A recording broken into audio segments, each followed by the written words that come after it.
राज्यभरातल्या द्राक्ष बागांच्या संख्येमध्ये घट का होत आहे याचे उदाहरणं आपण अनेक बघितलेत। मात्र आता आपण नाशिक तालुक्यातल्या रवी निमसे यांच्या बागेमध्ये आहोत। 1 वर्षापूर्वी यांनी त्यांची द्राक्षाची बाग ही तोडून टाकली। द्राक्ष बाग ही त्यांना जगवता येत नव्हती, द्राक्षांचं संगोपन करता येत नव्हतं, खर्च जास्त वाढत होता, त्या तुलनेमध्ये उत्पन्न कमी मिळत होतं। 1 वर्षापूर्वी याच कारणामुळे द्राक्ष बाग तोडली। त्यानंतर त्यांनी याच बागेमध्ये टोमॅटोचं पीक घेण्याचा देखील प्रयत्न केला, मात्र टोमॅटोच्या पिकामध्ये देखील त्यांना फारसं काही उत्पन्न मिळालं नाही। आणि आत्ता आपण ह्या बागेची अवस्था बघत आहोत। आता सीझनला सुरुवात झालेली आहे। ऑक्टोबर छाटणीनंतर प्रत्येक शेतकरी आपल्या द्राक्ष बागांचं पालन पोषण करतोय, काळजी घेतोय। मात्र ह्या द्राक्ष बागेमध्ये जिकडे नजर जाईल त्या 3-3.5 एकरच्या परिसरामध्ये फक्त आणि फक्त आपल्याला गवतच वाढलेलं बघायला मिळतंय। शेतकरी आपल्यासोबत आहेत, सगळे तुमचे जे सहकारी शेतकरी आहेत, प्रत्येकाच्या बागेमध्ये काही ना काही कामं चालू आहे। तुमची बाग एकदम उजाड दिसते।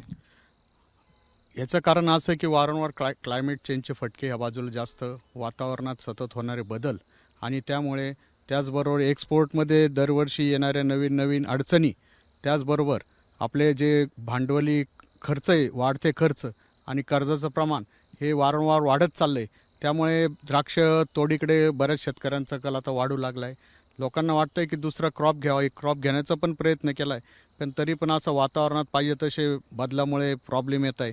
त्याचबरोबर कर्जाचा जो डोंगर आहे तो कमी करण्याचा शेतकरी वारंवार प्रयत्न करतो की जेणेकरून काहीतरी थोडं थांबलं ते थोडे खर्चात कमी होईल आणि त्याद्वारे शेतकऱ्यांनी आता नवीन नवीन क्रॉप घेण्याचा प्रयत्न चालू केलेला आहे। ही बाग किती वर्षांची होती? ही जवळ 8-10 वर्षाची बाग होती आणि त्या बागेला वारंवार खर्च नेहमी वाढत गेला, पण क्लायमेट साथ देत न गेल्यामुळे ती तोडण्याची आमच्यावर वेळ आली। पण 8-10 वर्षांमध्ये तुम्हाला नफा किती वर्ष झालेला होता, तोटा कधी सहन करावा लागला? सुरुवातीचे 5-6 वर्ष चांगली गेली, एक्सपोर्ट पण चांगला झाला।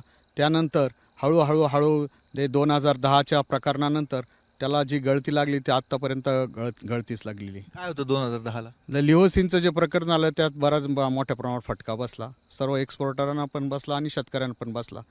आणि हे प्रकरण लिओसिनचे सापडले, काही शेतकऱ्यांची चुकी नसताना आपेड आणि न कळवल्यामुळे त्या लिओसिनच्या प्रकरणात शेतकऱ्यांचं तिथं लिओसिनचे अंश सापडले आणि त्याच्यावर त्यांनी ते बॅन आणल्यामुळे ते परत द्राक्ष इकडे पाठवण्यात आले आणि तो खर्च शेतकऱ्यांना भरून द्यावा लागला।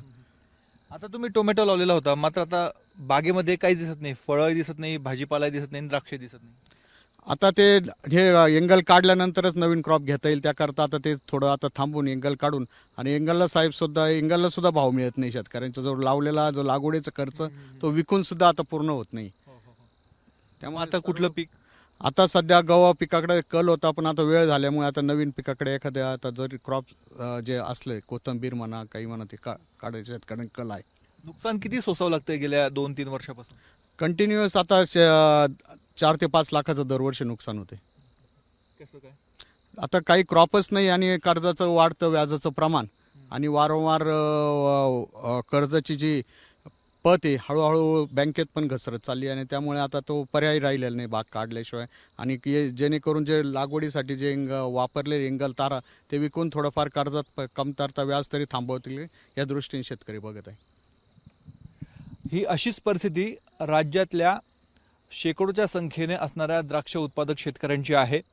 आता ज्या अँगलच्या भरोशावर त्यांची बाग ही उभी राहत होती, त्या अँगलला भंगारच्या भावामध्ये विकावं लागतंय आणि ते विकून कुठेतरी एखादा कर्जाचा हप्ता आपला फिटतो की काय, ह्या विवंचनेमध्ये नाशिकचा शेतकरी बघायला मिळतोय। त्यामुळे सरकारने काहीतरी पावलं उचलायला पाहिजे, द्राक्ष उत्पादक शेतकऱ्यांच्या मागे उभं राहिलं पाहिजे, अशी मागणी नाशिकमधून जोर धरते। कॅमेरामॅन मयूर बारगेसह मुकुल कुलकर्णी, एबीपी माझा, नाशिक। एबीपी माझा, उघडा डोळे बघा नीट।